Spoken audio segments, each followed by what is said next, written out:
Media Group. 13 has been my lucky number for a while. Like, it's always a sign of good things to come for me. This is 13, a Taylor Swift fan podcast, breaking down every song, every Easter egg, every era, and every theory. Hosted by the biggest Swifties, Nick Adams, Anna Zabo, Amy Nichols, and Lacey G. Welcome to 13, a Taylor Swift fan podcast. My name's Nick Adams. I'm Anna. Amy. And I'm Lacey G. And we also have our trusty summer intern Saahir in studio. Thanks for joining us. Of course. And so today we are doing whose idea was this? The hardest thing we've ever had to do. It was a listener, right? It probably I think was. so. Whoever it was. How dare you? It is a great idea, but how dare you? So we are ranking our favorite bridges by Miss Taylor Allison Swift. Across her entire discography. I mean, this is impossible. I mean, this is a ever-changing list that I have. Yeah. I had a list of, 70 songs that I had to try and figure out. And then how do you rank them? I know. After you narrow them down, this is tough. It is tough. We are going to be going from 5 to 1, our top 5 favorite bridges. Do we think that we'll have any overlap? Because her Yes. discography is very extensive. It is, but I think there will be overlap. I think there will be. I think there's going to be at least one that we all have. Yeah.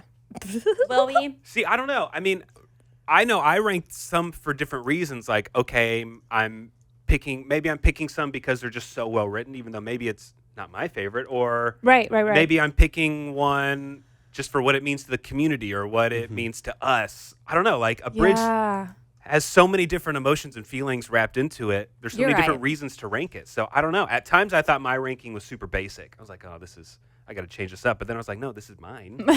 So I don't know. I'm excited. So nervous, and I just started writing down all the songs. So I have a list of like 17. But I'll get it narrowed down. It's fine. During the episode, you're narrowing it down. To your top 5 in real time. I love Okay. this. Yeah. Okay, so before we get too far down the road on this, we need to actually explain what is a bridge. I can't adequately say that. I'm not a music expert. So I found this guy on YouTube. He has a British accent. So Cool. that means he's an expert. And he will tell us what exactly is a bridge to a song. Hi, I'm Rob from Music Gateway, and today we're looking at what is a bridge in a song. The general structure of a great song normally includes verses, choruses, and a bridge that are fused harmoniously together. The chorus is usually the catchiest part of the song. The verse portrays the story. So what is the bridge? The bridge in a song is a section that only happens once and provides a slight contrast with the rest of the song. It gives relief to the repetitive nature of how a song is usually structured, with a verse, then a chorus, and then another verse, and then another chorus. The bridge could use a new chord progression, instrumentation, rhythm, tempo, key, time signature, or a mixture of all of those I've just mentioned. It normally happens in the second half of the song, after 2 choruses. So there you go. It's kind of breaking that song up a little bit. It's a little bit of a change. Sometimes it's short. Sometimes it's long. So that's what a bridge is. And I feel like Taylor Swift has always been known for her bridges. Like, even in her early work, she always had really solid bridges. And then I think when people started to really appreciate it and recognize it, she made it like her weapon almost. Like, it became something that you knew listening to a Taylor Swift song that the bridge was just going to absolutely hit, right? Yeah. And I feel like even like in the Taylor adjacent world, you can kind of hear her influence. Like listening to like Gracie Abrams and like the way that she writes her bridges, I feel like is very Taylor influenced. Yeah, I agree. So she's a mastermind architect, engineer, songwriter. And Taylor has said, she's commented on bridges before, and we all remember whenever she did that mega bridge of Oh, Hits yeah. Different and Death by a Thousand Cuts. That was absolutely incredible. Yeah, in London. You know, I got to say, Hits Different was on my list for bridges. It's not on mine anymore because I can't sing it. It's too fast. There's parts where like it's too, like, I don't even know what she's saying. I know. It's It too is. much. It's But sometimes you can enjoy a bridge and just absorb it. It's just the vibe. You don't have to sing along with it. True. you can cross it with your mouth closed. Yeah. Okay, let's get started. Okay, I'm going to start. I'm going to say my 5th favorite. I am choosing this because of what I think it shows what she can do.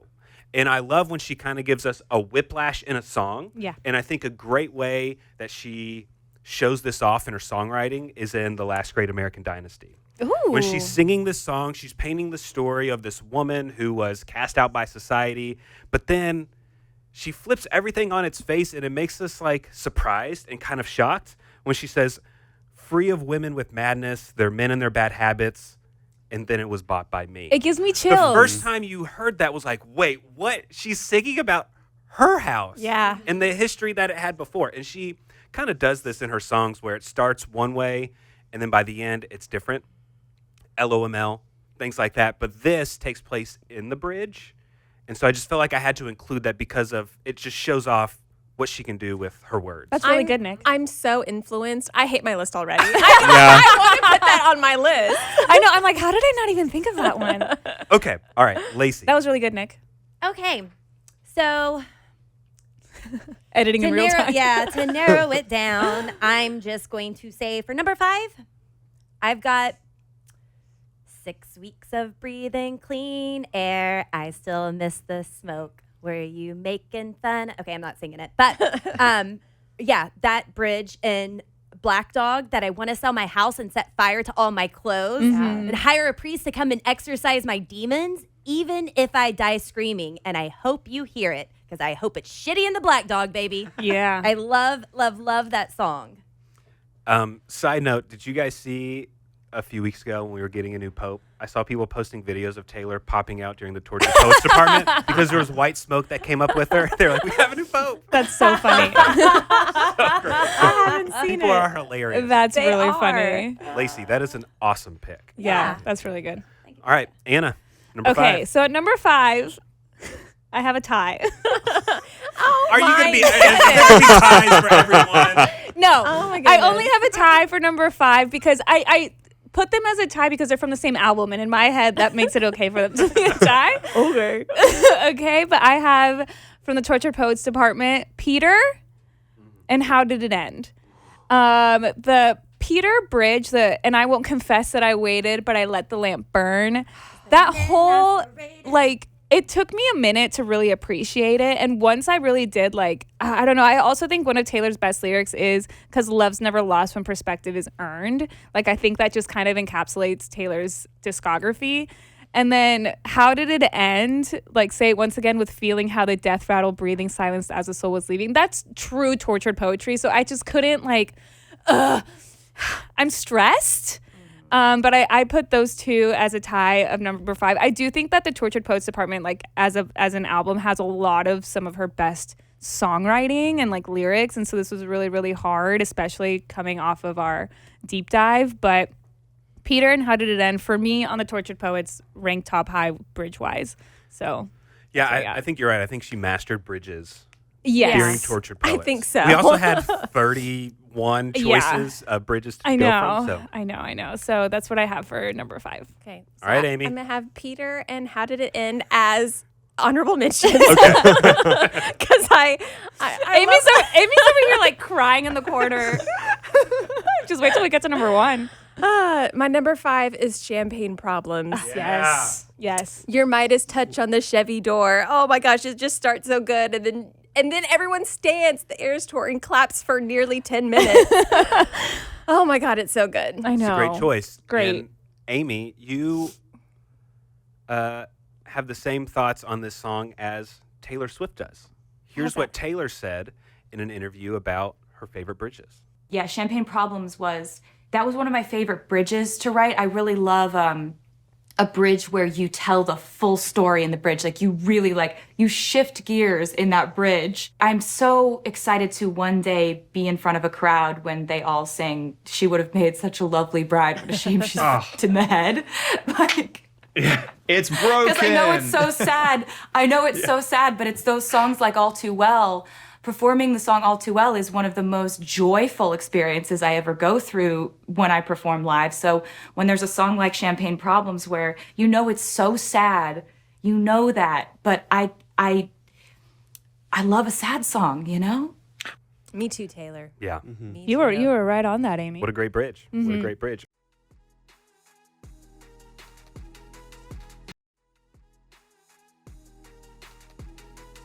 All right, Saahir, do you have a fifth favorite bridge? I do, but I also have an honorable mention.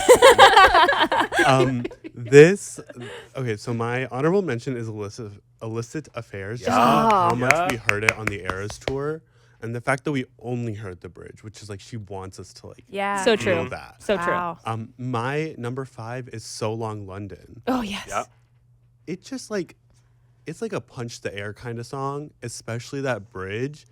And I think after knowing everything that happened with like, not knowing, but just like watching it all unfold, it's like, I'm just getting color back into my face. Like seeing, and then also a couple songs later hearing like eras fading into gray, but now we're getting color back. Yeah. So just like all of that connected symbolism and imagery, she's just a master with her words. Ooh, random, but you just reminded me something that I've been seeing on TikTok. So we just had the 1-year anniversary of the Tortured Poets Department set being added to the Eras Tour. And Taylor Nation posted a video of the Tortured Poets Department set where you're like going down that road and you're heading towards the mountain where there's color, and that mountain is Karma Taylor. Yes. Yeah, so people are theorizing that we are getting color back in our face. We are heading closer to that mountain where there is color. Oh, okay. And is that mountain the same mountain that is the Karma Taylor in the Karma music video? Oh, I like that. And in the Fortnite like aspect of the tour, we were a lot further away from the mountain, and we were just getting into the getaway car from the I Can See You music video and driving out of the city onto the like long road, and now we're a lot closer to the mountain. That was so well said. Very nice. Yeah, that was great.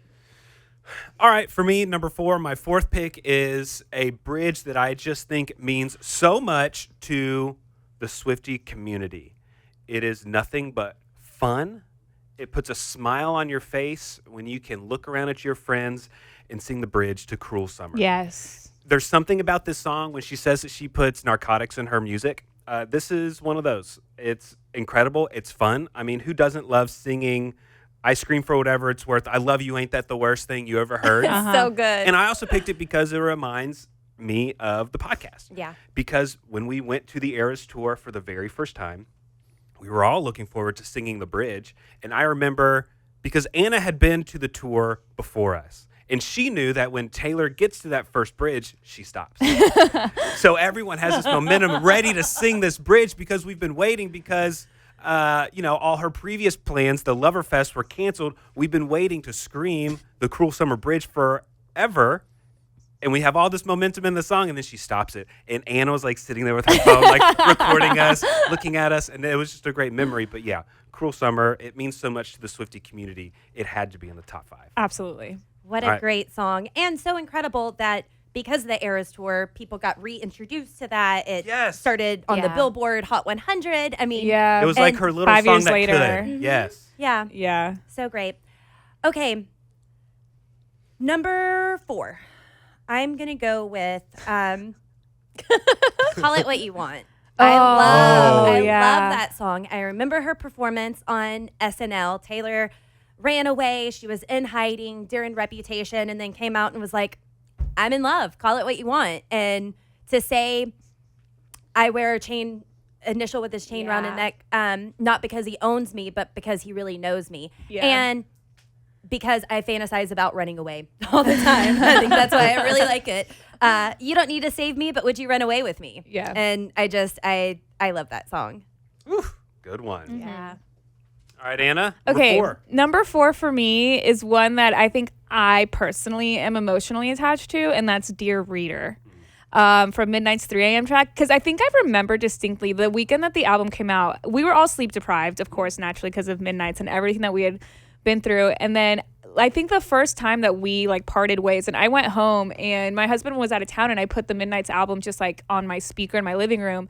I poured myself a glass of wine and I just like listened to the lyrics, and the Dear Reader bridge just like hit. And I think it was from that moment that it just became one of my favorite songs. It's like, so I wander through these nights. I prefer hiding in plain sight. My 4th drink in my hand, these desperate prayers of a cursed man. I said, Taylor Swift, what? I said, girl, what? And I don't know. I think anytime I do any sort of like ranking, I have to have Dear Reader in there somewhere, and I think that bridge is just it's very. I'm emotionally attached to it, so it's in my top. Love it. Amy? Number 4 is You're Losing Me. There was hope still in that song. Do something, say something, act. And I just think it's completely flawless. I love this bridge so very much. Love it. Saahir. My number 4 is I Did Something Bad. Ooh, let's go. I think, honestly, I just added that. I looked at my rankings, and it was 3 songs from one album, which I'll reveal later. But you were like, let me switch this up. Yeah, I was like, wait, I can't not have other albums on here. So yes, I just also think it's so like the way it was performed on the Rep Tour, the importance of it now in our clowning era, and just like what it stood for. Like throughout history, we've seen a constant pattern of like accusing women to be something they're not just because people don't like what they're doing. And I think this song so perfectly captures that. And I think it played such a big role in Taylor's life. And I'm honestly really happy that now it's like out in like literature. Yes. Great pick. Love that. All right, so we're getting into our top 3 favorite Taylor Swift bridges. I'm going to go with one that has been mentioned already, How Did It End? I'm picking it because it is just a symbol of her artistry and her how she can use words, and how she also makes us like hold a dictionary while we listen to her music. She's saying, "Silence as the soul was leaving, the deflation of our dreaming, leaving me bereft and reeling." It's just like, who comes up with this stuff? I know. It's just such a great example of what she can do with a pen and how she can put all these emotions into just like 3-4 sentences, and it just like hits home so hard. So How Did It End for me is number 3.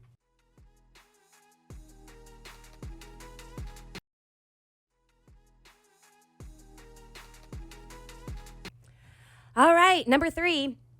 I don't know why this lyric hit so hard, but or why it wasn't even on my radar. We've broken down this album before, but Cardigan. I knew you leaving like a father, running like water. I don't know when I heard that. I was watching the Eras Tour movie, and I heard that one day, and I was like, oh, Taylor, that is intense. Don't you love when that happens, when you like listen to Taylor Swift, but then you listen to Taylor Swift? Yeah, I've heard that song a million times. We have broken it down before on this podcast. But leaving like a father, running like what? Ooh. It hit you, yeah. Yeah. And another Peter, Luz, and Wendy reference. But I just, Cardigan, so great. And remember whenever she rhymed car again and card again? Like I know that's on the bridge, but come on. And then in August at the same timestamp, it's get in the car. Yes. Like at the exact same timestamp. That's crazy. We were talking about Cardigan at dinner last night. Morgan was saying, Nick asked me what my Taylor Swift song was whenever we went to the Eras tour. I don't know why she started talking. She's like, I think I told him Cardigan. She's like kind of nervous. Like, was that an okay thing to say? Like, was it a year and a half ago? I love it. She's like, what did I say the right answer? Morgan's Amy's daughter. Oh, yes. For the listener. Yes. Amy's daughter. All right, Anna. Okay. Oh, no. Just, like when you get to the top 3, that's when it gets really really hard. Okay, I have one on here that I think is absolute Bible when it comes to Taylor Swift. And for the podcast comedy purposes, I put this at number 3. All Too Well. Okay, yeah. I had to. I knew it would be in here. And then I was like, it'd be kind of funny to put it at number 3. I mean, we all know it, maybe we got lost in translation. Maybe I asked for too much. And I think this is Taylor Swift, like she knows that this is therapy. She knows she dedicated 24 hours total across the Eras tour to performing All Too Well, Yes, 10-minute version. I think the history with the song is just something that with the Swifties and Taylor Swift as an artist is something that is just so special. And I don't know if there is another artist that has that type of lore and connection with their fans when it comes to a song. So yeah, All Too Well bridge is golden. Agreed. Amy. Another example of her artistry is in LOML, Dancing Phantoms on the Terrace. Are they Yes. secondhand embarrassed? And knife to the heart. This is not my number 3. Yeah, so good. Great choice. All right, Saahir. All right, this has already been said as someone's number 3. All Too Well. Let's go. It's so good, and I think this was her first truly perfect bridge. But I do have 2 more that I think would be a perfect bridge. Okay. All right, so now we're getting into the nitty-gritty of this. We are getting into our top 2 favorite Taylor Swift bridges. And how can a list of bridges not include Death by a Thousand Cuts? It is the pledge of Taylor Nation. Mm-hmm. It is something that, just like Cruel Summer, you have to scream it. You have to yell it. It means so much. It's fun to sing. There's like a fun rhythm to it. Like when we're learning what exactly a bridge is, like it's connecting 2 different parts and it's saying something, and it's just so much fun. And it's well written. And it's fun. It's bubbly. It's poppy. But she's saying serious things in it. Death by a Thousand Cuts is number 2 for me. 13 out of 10, yeah. Yeah, it's great. Ooh, I'm really nervous because I don't know what is the bridge in this song. But based on Nick's information from earlier, I'm going to go with something that doesn't repeat. But I have Woulda, Coulda, Shoulda. Okay. That Okay, song yeah. is good. just so hard. And never would have danced with the devil at 19. God's honest truth is that the pain was heaven. I love screaming, God rest my soul, I miss who I used to be. I Yeah. regret you all the time. All the time. All the time. And Give Me Back My Girlhood. Yeah. It was mine first. Oh, that is just, it's such a good song. I love how she's like, no, I have stuff to say. You're not going to shut me up. You're not going to tell me I can't talk about this. No, I'm going to go back and I'm going to revisit it. And I love this song. I love the meaning behind it. I love that she never says, what's the one that she doesn't say? Woulda, coulda, or shoulda? What? One of them, like she only said in Dear John. She doesn't actually say in this song. Oh, I think it should have. Yes. That sounds right. But yeah, I love that song. Okay, number 2 for me is just an absolute perfect echo of Nick, Death by a Thousand Cuts. Yeah, I agree. You can't have a list of bridges and not have Death by a Thousand Cuts on here somewhere. Like everything Nick said, it's the Swiftie national anthem. We've recited it as the national anthem on this podcast. We recited Many it. times. We recited it when we lit our Taylor Swift Jesus candle. And Taylor knows that too. I mean, it was part of her mega bridge that we mentioned earlier. So Death by a Thousand Cuts comes in at number 2 for me. And I got to say, I love listening to the live from Paris version of Yes, it. Man, agree. it hits different. I agree. All right, Amy. Number 2, I have You're on Your Own, Kid. It paints the perfect picture of all our eras with excellent imagery. It made our community identifiable with the friendship bracelet. So true. So I had to put this on my list. Number 2. It's also crazy how, it meant so much to the Swiftie community because of how fast we kind of adopted it to Yeah. sort Yeah. of become our personality when it came to the Eras Tour, and how we instantly connected with it and it just became a thing. And now Yeah. it's like, how do I remember the Swiftie community without Friendship that bracelets. bridge and the friendship bracelets Yeah. and everything? So that's a good choice. And Taylor has said that she never in her wildest dreams imagined that she would write a lyric about a friendship bracelet and that become a custom for Swifties. Yeah. I And love it also that. became a game. When you'd get a friendship bracelet that just had the acronym of a song, and you're trying to figure out what the acronym What was. do these 20 letters I mean? was like, wait a second. All right, Saahir, what's number 2 for you? All right, my number 2 is You're Losing Me. I think, so this is what I was going to say, is Midnight's, I think y'all said that Tortured Poets is when she perfected bridges. I think she perfected them in Midnight's. Yeah. I think as a collective, we've had so many Midnight songs on here, and I just think it's such a good, like, You're Losing Me was actually one of the most heartbreaking things to listen to, especially, like, because we had already gotten Midnights. Yeah. There were kind of rumors about, it being a breakup album, and then everything got confirmed, and then we got You're Losing Me. So it was just, it was so hard to, like, hear that she was doing it with a broken heart before we knew she was. Mm-hmm. And I'll never forget, because remember that she released it on a CD at the show in New Yes. Jersey. And there were Swifties there that bought the CD, ran to their car, recorded it and uploaded it into a Google Drive so that other Swifties across the world could hear it. So I remember the first time hearing that song, it was like a recording on like some random file. And I was like, this is the most beautiful thing I have ever heard. And I feel like that also is a testament to the community. Yeah. All right. We are now at the point where we are picking our favorite bridge in Taylor Swift's discography. So for me, number one, I'm choosing because of how well written it is, because of what it means to the community, the singability of it, how it's just fun to sing, and it's All Too Well. I mean, it's a perfect bridge. We love it. There's nothing wrong with it. And maybe I'm getting my Taylor Swift history wrong here, but I feel like, this All Too Well was like a sleeper song. Like, it wasn't a single. It was just a song that fans immediately just sort of glommed onto. And like was said earlier, she knows this is good. It just means so much to the Swifties. It has to be number one for me, All Too Well. Because, I mean, everyone gets that feeling in their tummy when she starts singing, well, maybe we got lost in translation. Like, we know this feeling just takes over us, and All Too Well just has to be number one for me. And it's just such a sign, like an early sign of how good she is and what her music will become later. Like, it's a great turning point in her artistry. So number one, All Too Well.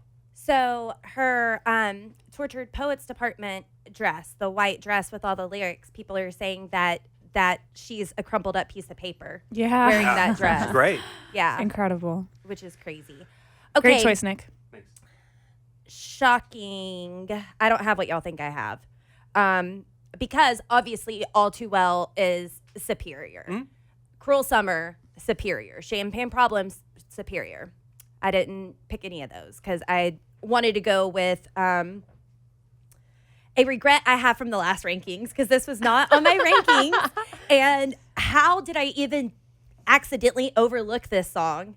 So Long London, you say I abandoned the ship, but I was going down with it. My white knuckle dying grip, holding tight to your quiet resentment. And my friend said, it isn't right to be scared every day of a love affair when you're not sure if he wants to be there.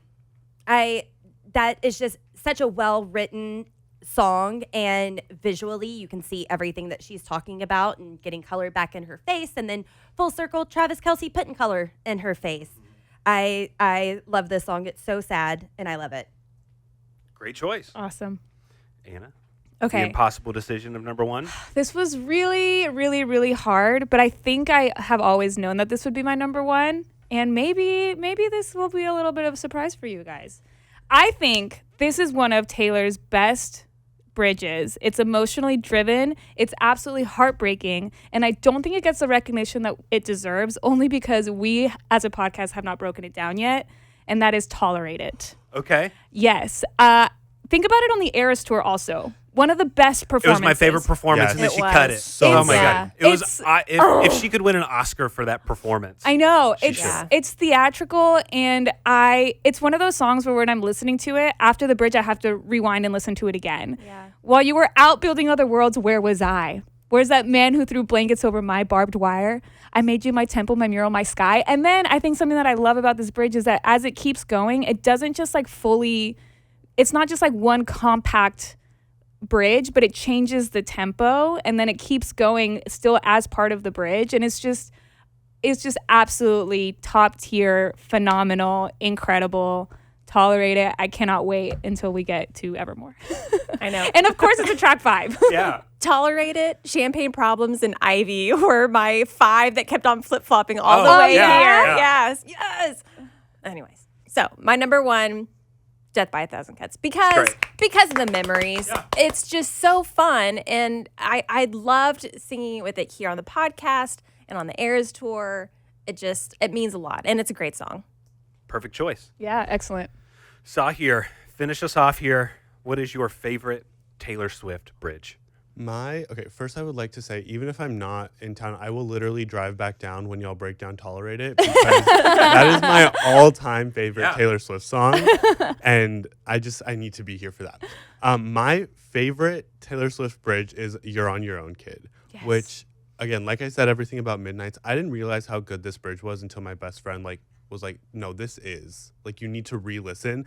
And just because I think it captures, her entire life as a public figure, from sprinkler splashes to fireplace ashes, and like now looking back, is that fireplace like burning down the Lover House? And just like it connects to so many things. Also, what it means for the Eras tour and the fans and like everything in that one bridge. I feel like that was like the start of a new wave of like Swifties and like a new wave of what Taylor Swift means to people. Gosh, you have such a great way with words. Yeah, everything. It was perfect. He's Yeah, a it was great. Swiftie. He's a Swiftie. Wow. I This was so difficult. Just right now, are we regretting any of our choices? No, I stand by my choices. Okay. I'm very Amy. I'm proud of them. I wanted so many more to mention. All of the lists that I had for my honorable mentions, they were all mentioned. I had Cruel Summer, Champagne Problems, Would Have, Could Have, Should Have, and Hits Different. Those were my honorable mentions, and they were across our other lists, which I think also is a testament to the community, like we've been saying this whole time, but also just Taylor Swift in general. And Lover is a Yeah. fantastic song. Better Man. Yeah, I listened to Better Man on the way here, and I was like, oh my God. I thought that was going to be on Nick's list. I thought it was too. It's written down here. I have alternates. I have Better Man. I have My Tears Ricochet, Guilty as Sin, The Smallest Man Who Ever Lived. My Tears Ricochet. I know.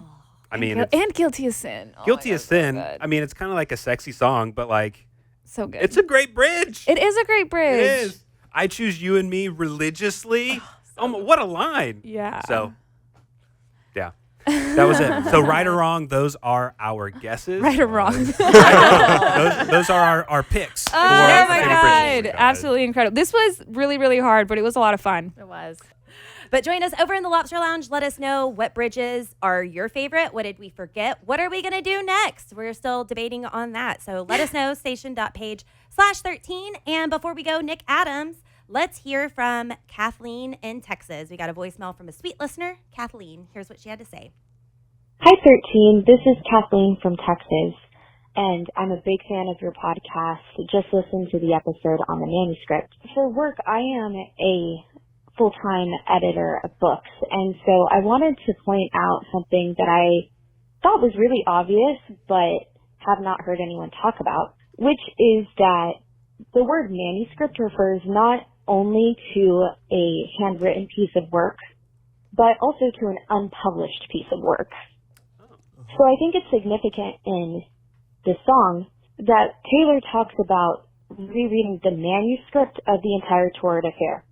And then at the end of the song saying that she rereads the manuscript, but the story isn't hers anymore.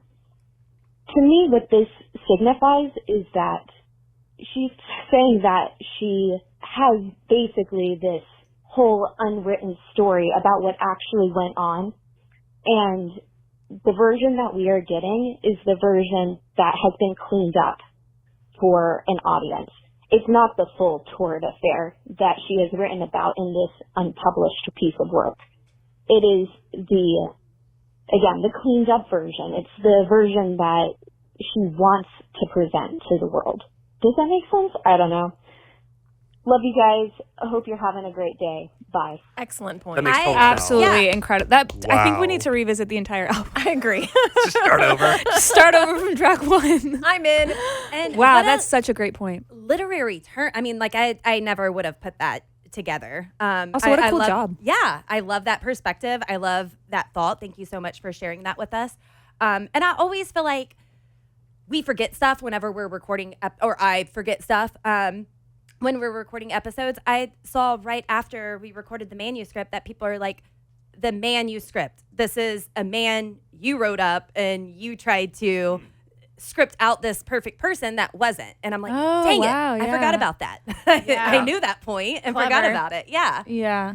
Yeah. Speaking of things that we forgot about, I just want to go back and say that my favorite, my favorite lyric in "Tolerate It" is that she said, "Gain the weight of you, then lose it. Believe me, I could do it." I just needed to say that. I needed that to be on the record. I'm glad you got that off your chest. I would have regretted it if I didn't. I thought about it after we had already moved on. I was like, dang it, I should have said that. And since it was on top, anyway, whatever. Y'all know me. Well, thanks for joining us for this episode. If you haven't already, subscribe to us on whatever podcasting platform you're listening to us on. Right now, all the ways to get in touch with us are in the description of this podcast. Join us next time for... We don't know. We don't know. Thanks for listening to 13, a Taylor Swift fan podcast. Subscribe for free and leave a positive review on Apple Podcasts, Spotify, or Google Podcasts.